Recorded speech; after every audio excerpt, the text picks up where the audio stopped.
주일에는 예수의 복음 시리즈 설교를 계속 진행을 했는데요. 사랑나는 축제 때까지 좀 전도에 대한 그런 말씀을 좀 전하려고 합니다. 어떤 말씀을 전할까 많이 고민을 했는데요. 얼마 전에 수요 예배 때 수요 예배 성경의 인물들에 대해서 말씀을 나누고 있는데요. 이사갈과 수불론에 대한 부분이 오늘 말씀으로 적당하리라 생각이 들었어요. 그래서 얼마 전에 했던 수요 예배 때 했던 설교지만 다시 좀 각각 설교했던 것을 통합해서 한 묶음으로 그렇게 말씀을 전하도록 하겠습니다. 수요 예배 때 이미 들으셨던 분들은 머리를 비워주시고 다 잊어버려 주세요. 네. 이사갈과 수불론은 레아의 다섯 번째 아들, 여섯 번째 아들입니다. 레아는 여러분 아시다시피 야곱의 아내이죠. 첫 번째 아내입니다. 동생 라헬과의 경쟁을 통해서 더 많은 자식을 낳으려고 많이 애를 썼죠. 근데 야곱의 입장에서 볼 때는 레아를 사랑하지 않았어요. 좀 덜 사랑했죠. 라헬보다. 물론 이제 아내니까 사랑했겠지만 라헬에 비해서 그 사랑의 폭이라든가 깊이라든가 열정이 너무 드러나서 차이가 날 정도로 라헬을 더 많이 사랑했어요. 왜냐하면 레아와 결혼할 의도가 야곱의 입장에서는 없었거든요. 라헬과 결혼을 하려고 했는데 결혼식 하고 나서 첫날밤 자고 일어나서 이게 보니까 라헬이 아니라 레아였던 거예요. 그러니까 얼마나 황당합니까? 그래서 이제 라헬을 얻기 위해서 이제 일주일 후에 또 다시 재결혼식을 라헬과 하고 또 7년 동안 또 그렇게 또 라헬을 위해서 또 외삼촌 라반에게 봉사를 했던 그 과정이 있다 보니까 마음 가운데 라반을 향한 원망과 분노가 있었을 것이고 또 그것이 레아를 더 많이 사랑하지 못했고 또 레아는 계속 남편의 사랑을 얻기 위해서 갈구하고 소망했던 참 안쓰럽고 어떻게 보면 그랬던 것이죠. 근데 구속사적으로 보면은 야곱의 12아들들이 있는데 12아들 중에서 6명이 레아가 낳은 아들이에요. 그러니까 그래서 이 12아들들을 통해서 12지파가 형성이 된 것을 이게 보면은 결국은 야곱의 삶의 계획 가운데는 계획이 라반으로 인해서 레아로 인해서 다 틀어져 버린 것이지만 결과적으로는 하나님 나라의 구원의 역사를 이루는 데 있어서 참 기가 막힌 섭리와 은혜가 있었던 거예요. 레아가 낳은 6아들 중에서 굉장히 중요한 지파들이 많이 있습니다. 이제 레위 지파, 셋째 아들이죠. 레위 지파가 굉장히 중요하죠. 그리고 넷째 아들은 유다입니다. 유다는 유다 지파를 형성했는데 다윗이 유다 지파에서 나왔고 또 예수 그리스도께서 유다 지파를 통해서 오시게 되었죠. 굉장히 참 유명한 지파예요. 넷째 아들까지 레아가 낳은 다음에 생산이 중단이 됐어요. 그러다가 한참 좀 시간이 좀 몇 년도 지나다가 레아가 계속해서 남편이 자기를 쳐다봐주지 않고 또 남편의 사랑을 계속해서 갈망하면서 하나님 앞에 하나님 자식을 제게 허락을 해주세요. 간절히 기도하고 소원했던데 했었을 때 하나님께서 이 레아를 궁일이 여겨주셔서 두 아들을 허락해 주셨는데 그 두 아들이 다섯 번째 아들은 이사갈이었고 여섯 번째가 수불론. 오늘 이 이사갈과 수불론에 대해서 살펴볼 텐데 이 다섯째 아들과 여섯째 아들이에요. 그건 레위 셋째 아들과 넷째 아들 유다에 비해서 상대적으로 덜 알려져 있고 덜 중요해 보이지만은 사실은 굉장히 중요한 지파이고 중요한 인물입니다. 오늘은 이 말씀을 본문으로 선택한 이유는 지난주에 우리가 공동의회를 했지요. 일꾼을 세우는 공동의회를 했고 또 이제 사랑나는 축제를 앞두고 있기 때문에 그 이사갈과 또 수불론을 가만히 살펴보면 우리가 이 공동의회 후로 또 사랑나는 축제 전후로 우리에게 특별히 하실 또 하나님의 뜻과 또 말씀이 있기 때문에 이 본문을 선택을 했습니다. 먼저 이사갈의 출생 배경인데요. 30장 창세기 30장 17절 18절 말씀 보십시오. 하나님이 레아의 소원을 들으셨으므로 그가 임신하여 다섯째 아들을 야곱에게 낳은지라. 레아가 이르되 내가 내 시녀를 내 남편에게 주었으므로 하나님이 내게 그 값을 주셨다 하고 그의 이름을 이사갈이라 하였으며, 이사갈이라는 것은 값을 치렀다라는 그런 의미입니다. 같이 한번 따라 볼까요? 값을 치렀다. 예, 이게 참 레아가 뭐 그런 의미까지 다 계산을 하고 생각한 건 아니지만은 이 복음적인 메시지가 그 안에 숨겨져 있습니다. 우리는 복음을 값없는 은혜로 이제 생각하고 그렇게 값없이 구원을 받는 것으로 믿고 있지 않습니까? 물론 맞죠. 그렇지만은 사실 그것이 전부가 아니라 우리 편에서 값을 치르지 않은 것이지 하나님의 입장에서 볼 때는 엄청난 희생과 값을 치르셨다는 것을 알고 계십니까? 하나님의 희생과 하나님께서 친히 치르신 값을 생각하지 않으면 구원이라는 것은 너무나 가볍고 또 싸구려 먹은 것처럼, 그러니까 값어치가 없기 때문에 거저주는 것이 아니라 하나님께서 그 엄청난 희생의 값을 예수 그리스도를 통해서 그 십자가에서의 고난과 죽으심을 통해서 엄청난 대가를 지불하시고 값을 치르셨기 때문에 우리는 그 위에 더 치를 값이 없고 그 위에 더 이상 행위를 더해질 정도가 없이 하나님의 완전한 사랑의 완성을 통해서 우리에게 거저 주시는 바 은혜가 된 것이죠. 그러나 우리가 거저 받는 그 은혜를 가볍게 생각하시면 안 되는 것이 하나님의 입장에서 엄청난 희생과 값을 치렀다라는 거예요. 그것이 행위가 없이 행위로 구원을 받는 것은 아니지만 구원이라는 것은 사실 행위가 수반이 되어야만 구원이 이루어지는 거예요. 누구의 행위냐면은 우리의 행위가 아닌 예수 그리스도의 행위. 다시 한번 따라해 볼까요? 예수 그리스도의 행위. 예, 로마서 5장 17절 18절 말씀 보시겠습니다. 로마서 5장 17절 18절 시작. 한 사람의 범죄로 말미암아 사망이 그 한 사람을 통하여 왕노릇하였은즉 더욱 은혜와 의의 선물을 넘치게 받은 자들은 한 분 예수 그리스도를 통하여 생명 안에서 왕노릇하리로다. 그런즉 한 범죄로 많은 사람이 정죄에 이른 것 같이 한 의로운 행위로 말미암아 많은 사람이 의롭다 하심을 받아 생명에 이르렀느니라. 아멘. 17절에 보면은 한 사람 때문에 한 사람의 범죄 때문에 사망이 우리 모두 이르렀대요. 한 사람은 누구예요? 아담이에요. 아담이 인류의 대표로서 첫 아담이에요. 두 번째 아담, 둘째 대표자가 오셨는데 그분이 예수 그리스도인데 그 첫 사람의 행위 통해서 사망이 우리에게 왔는데 두 번째로 오신 그 인류의 대표로 오신 둘째 아담을 통해서 한 의로운 행위로 말미암아, 다시 보면요, 한 의로운 행위 때문에 많은 사람들이 의롭다 하심을 받아서 생명에 이르게 되었다라는 것입니다. 그래서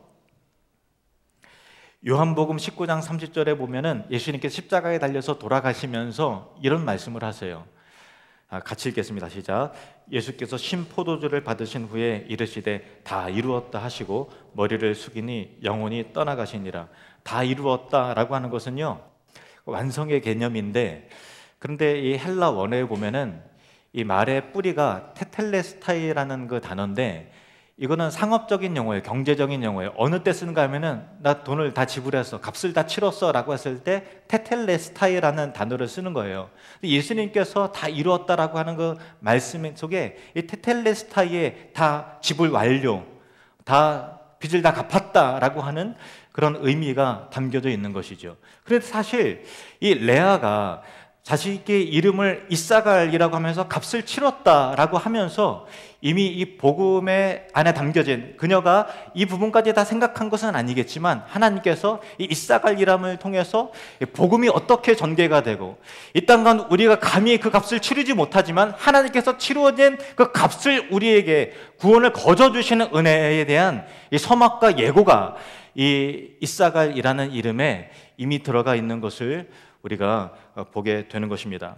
복음은 하나님께서 완벽하게 치루어진 그 행위에 통해서 값없이 거둬주시는 오직 믿음으로 말미암아 구원을 얻는 것을 그들에게 전해 주는 것이죠. 우리가 사랑나는 축제 때 이 놀라운 복음의 은혜를 전달하기를 주님의 이름으로 축복합니다. 창세기 30장 19절에서 20절 보면은 이제 스불론의 출생 배경입니다요. 레아가 다시 임신하여 여섯째 아들을 야곱에게 낳은지라 레아가 이르되 하나님이 내게 후한 선물을 주시도다. 내가 남편에게 여섯 아들을 낳았으니 이제는 그가 나와 함께 살리라 하고 그의 이름을 스불론이라 하였으며, 이제는 그가 나와 함께 살리라. 그러니까 레아는 아들을 낳고 이제는 남편이 나를 사랑해 주겠지, 둘째 아들을 낳고 나서 정말 하나님께 내 기도를 들어주셨다, 이제는 남편이 나를 보겠지, 셋째 아들, 넷째 아들, 다섯째 아들 계속해서 남편의 사랑을 갈구해요. 여섯째 아들 딱 나면서 이제는 내 남편이 나와 함께 장막에 살리라.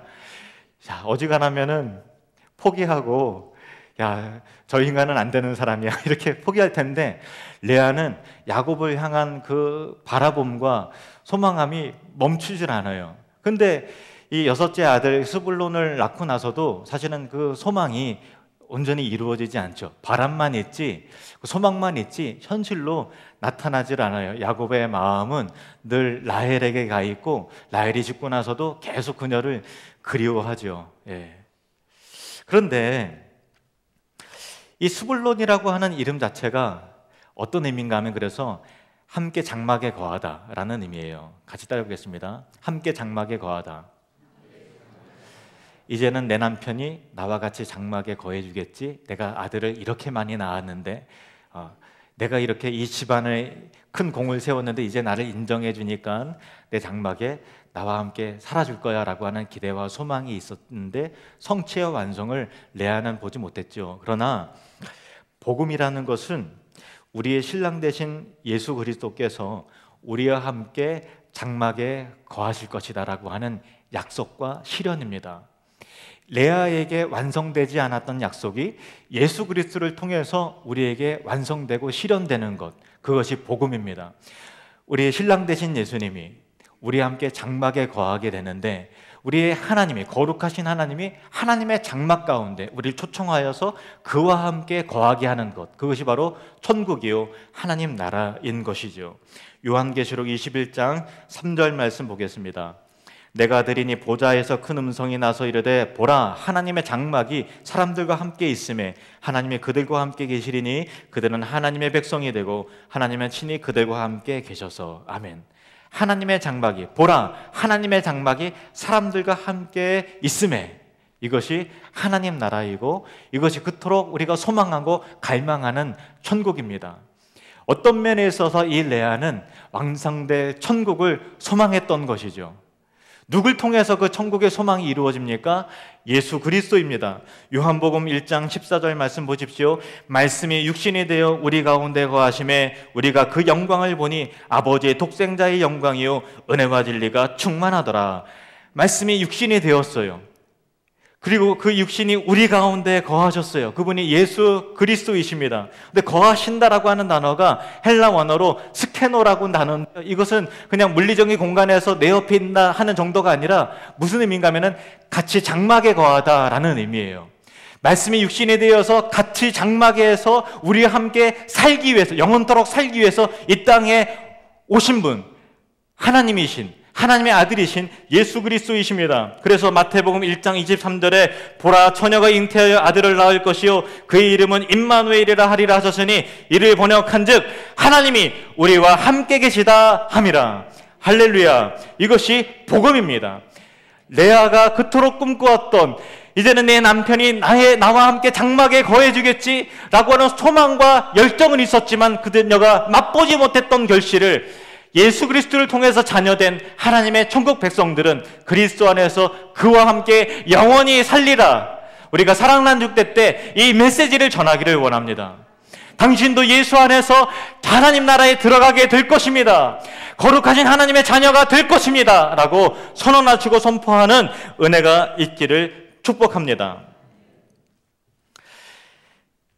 창세기 49장에 보면은 세월이 이제 흘렀습니다. 자녀들이 장성했고요. 야곱은 이제 생애의 마지막 끝자락에 다가와서 자신의 12아들들을 다 불러 모아서 한 명 한 명 성령의 감동으로 예언하며 축복합니다. 어떤 자녀에게는 축복이 아니라 저주 비슷하게 들려지는 그런 부분도 있어요. 이사가를 향해서는 어떤 예언의 말씀이 있을까요? 자, 14절 15절 말씀을 보겠습니다.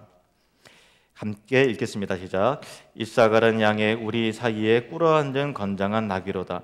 그는 쉴 곳을 보고 좋게 여기며 토지를 보고 아름답게 여기고 어깨를 내려 짐을 메고 앞제 아래에서 섬기리로다. 아멘.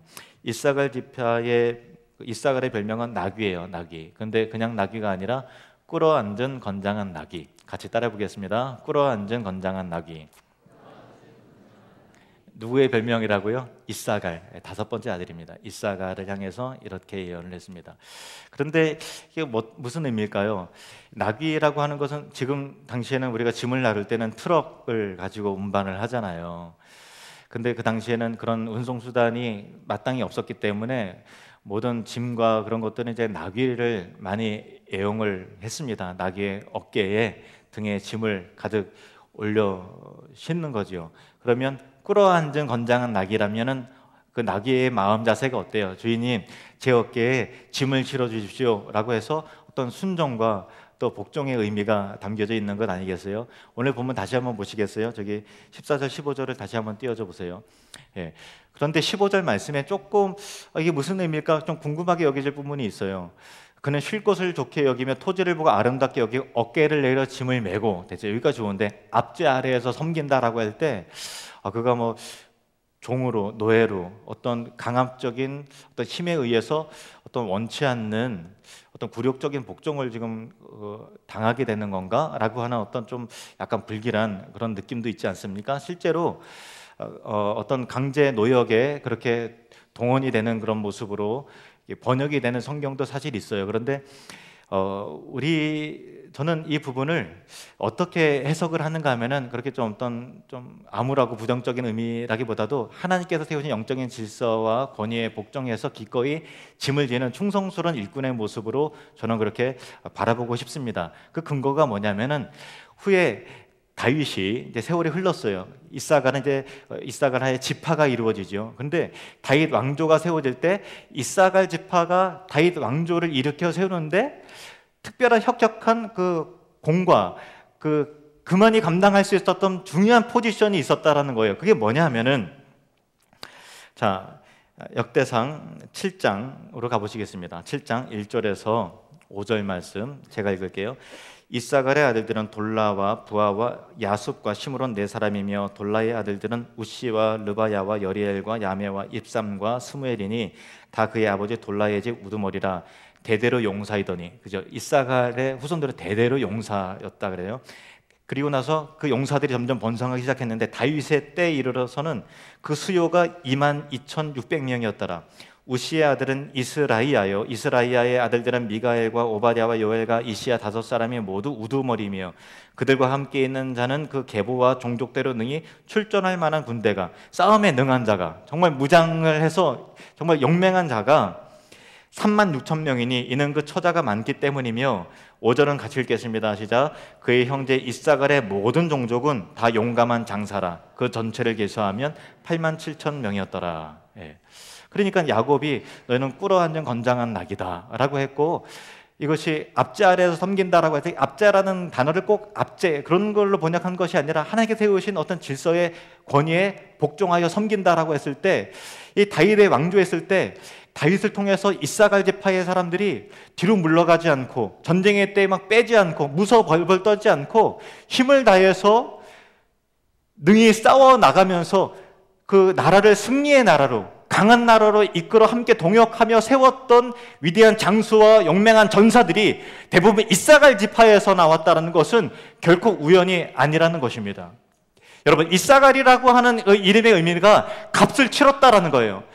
희생과 대가를 요구하는 거죠. 다윗의 나라가 그냥 세워진 게 아니에요. 다윗 한 사람에 의해서 세워진 것이 아니라 이사갈과 같은 하나님의 일꾼들이 값을 치르고 희생한 대가와 그 결과 그렇게 다윗의 나라가 건강하게 왕성하게 부강한 나라로 세워졌다는 것입니다. 하나님 나라도 마찬가지인 것입니다. 이스라엘과 같은 일꾼들이 주의 명령에 순종해서 정말 이리 빼고 저리 빼는 것이 아니라 무거운 짐을 자기 어깨에 매듯이, 교회 공동체도 마찬가지예요. 교회 공동체도 이사갈과 같은 이리 빼고 저리 빼는 것이 아니라 기꺼이 짐을 지기로 결단하고 그 어깨를 내려서 순종하는 마음으로 하나님께서 세우신 영적인 질서와 권위 아래 복종하면서 주의 전사와 같이 능히 싸워서 출전하여서 용맹하게 전투를 치르는 용맹한 자, 용감한 자 이사갈 지파의 사람들과 같은 사람이 있을 때 교회는 전성기가 오게 되는 것입니다. 지난주에 공동의회를 해서 우리 5분의 안소 집사 피택이 되었고 4분의 권사 피택이 되었는데 여러분 축복합니다. 피택되신 분들 뿐만 아니라 여러분 모두가 하늘님의 모든 성도가 이사갈과 같이 꿇어앉은 건장한 나귀로서 다윗의 왕조를 훌륭하게 세웠던 전사들과 같이 하나님 나라를, 우리 하늘누림 교회를 힘있게 세워나가시는 용맹한 일꾼들이 되시기를 주님의 이름으로 축원합니다. 야곱이 이제는 수불론에 대해서, 여섯 번째 아들에 대해서 이렇게 축복을 합니다. 창세기 49장 13절 말씀 보시겠습니다. 시작. 스불론은 해변에 거주하리니 그곳은 배 매는 해변이라 그의 경계가 시돈까지리로다. 뭔가 그 해변에서 배 매는 해변이라는 것은 출항할 준비가 되어 있는 것이죠. 백고동 소리와 함께 출항해요. 무역의 활발함과 어업이 활발하게 일어나게 된다는 것을 우리가 예상할 수 있지 않겠습니까? 그래서 수불론 지파의 활동 무대는 후에 이게 갈릴리가 형성이 됩니다. 수불론 지파가 갈릴리, 그리고 지중해 연안까지, 지중해 연안에서 맞던 해변을 타고서 그렇게 수불론 지파는 확장하게 되었던 것이죠. 그 예언의 말씀이 어떻게 성취가 되는가 하면 마태복음 4장 12절에서 16절 말씀을 보세요. 마태복음 4장 12절에서 16절. 예수께서 요한이 잡혔음을 들으시고 갈릴리로 물러가셨다가, 이제 본격적으로 예수님이 이제 사역의 공생애가 시작되는 시점입니다. 나사렛을 떠나 수불론 나오죠. 납달리 지경, 납달리도 이제 갈릴리 지역에 포함이 되는데 그것은 이번 주 수요일에 좀 설명을 드리도록 하겠습니다. 납달리 지경 해변에 있는 가버나움에 가서 사시니 이는 선지자 이사야를 통하여 하신 말씀을 이루려 하심이라. 일러스되 수불론 땅과 납달리 땅과 요단강 저편 해변길과, 해변길 나오죠. 이방의 갈릴리여, 흑암에 앉은 백성이 큰 빛을 보았고 사망의 땅과 그늘에 앉은 자들에게 빛이 비쳤도다 하였느니라. 예수 그리스도께서 갈릴리에서 시작된 복음, 이 갈릴리 어부들을 불러 모으시죠. 그런데 평생 갈릴리에는 벗어난 적이 없었던 그 어부들에게 나중에 제자로 삼으시고 맨 마지막에 너희는 예루살렘과 온 유대와 사마리아 땅끝까지 이르러 내 증인이 되라 말씀하셨어요. 갈릴리 어부들이 해낼 수 있는 부분이 아니에요. 그런데 그 어부들은 정말 자기가 살던 동네를 떠나서, 유대 지역을 떠나서 계속해서 복음에 앞장서서 마치 출항을 날리고 백고동을 울리는 배가 복음을 가득 싣고서 구석구석 복음을 퍼나르듯이 밖으로 그렇게 왕성하게 복음과 선교의, 전도의, 영혼구원의 사명을 감당했던 이 지역, 바로 스불론 지역, 이 갈릴리 지역이었다라는 그런 부분을 우리가 기억을 해야 되는 것입니다. 우리가 처음 읽은 본문은 모세가 가나안 땅 점령을 앞두고 나서 각 지파별로 축복을 하는데, 스불론과 이 이사갈은 한 세트로 묶어서 같이 축복을 하는데 그 내용은 이것입니다. 자, 18절 19절 말씀 보시면 수불론에 대하여는 일러스되 수불론이여 너는 밖으로 나감을 기뻐하라. 밖으로 나감을 기뻐하라. 수불론의 사명은 밖을 향하는 거예요. 이사갈이여 너는 장막에 있음을 즐거워하라. 장막 안에서 내실을 다지는 거죠. 19절 같이 읽겠습니다. 시작. 그들이 백성들을 불러 산에 이르게 하고 거기에서 의로운 제사를 드릴 것이며 바다의 풍부한 것과 모래에 감추어진 보배를 흡수하리로다. 아멘.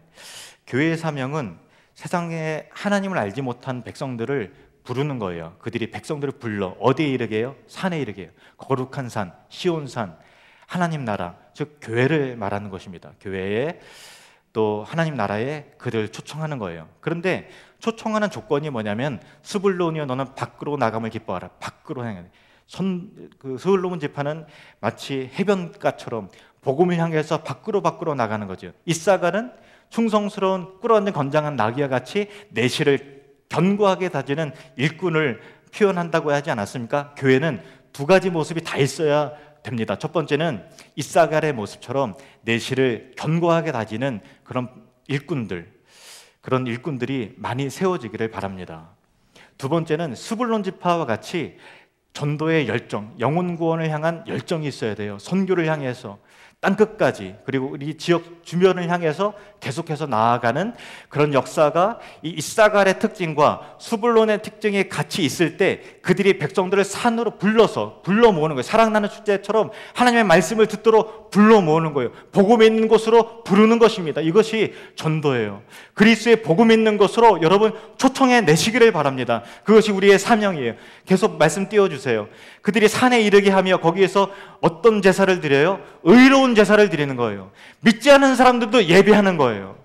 믿지 않은 사람은 어떤 예배를 드릴까 하면은 물질을 예배합니다. 성공을 예배합니다. 우상을 예배하는 거예요. 자기 자아를 예배합니다. 그러나 그것은 의로운 제사가 아니에요. 의로운 예배가 아닌 것입니다. 불의한 예배이고 불의한 제사에 불과한 거예요. 그러나 하나님께서는 이제 그들을 불러서 예배를 회복시키기를 원하는 것입니다. 제천 지역에 주보의 목회 편지 보면은 이제 제일 마지막에 제천에 10명의 비신자가 있다고 이게 오타가 났는데 10명이 아니라 만자가 받아서 10만 명입니다.